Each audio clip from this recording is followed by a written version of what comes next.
Hello everyone, welcome back to the Word. Today we're going to read Numbers chapter 30.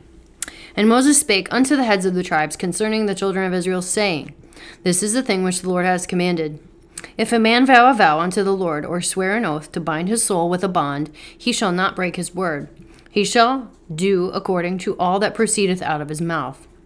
If a woman also vow a vow unto the Lord, and bind herself by a bond, being in her father's house, in her youth, and her father hear her vow, and her bond wherewith she hath bound her soul, and her father shall hold his peace at her, then all her vows shall stand, and every bond wherewith she hath bound her soul shall stand.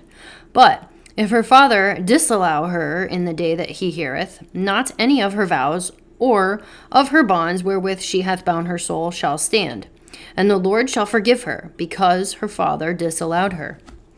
And if she had at all a husband when she vowed, or uttered aught out of her lips wherewith she bound her soul, and her husband heard it, and he held his peace at her in the day that he heard it, then her vow shall stand, and her bond wherewith she bound her soul shall stand. But if her husband disallowed her on the day that he heard it, then he shall make her vow which she vowed, and that which she uttered with her lips, wherewith she bound her soul, of none effect, and the Lord shall forgive her. But every vow of a widow, and of her that is divorced, wherewith they have bound their soul, shall stand against her. And if she vowed in her husband's house, or bound her soul by a bond with an oath,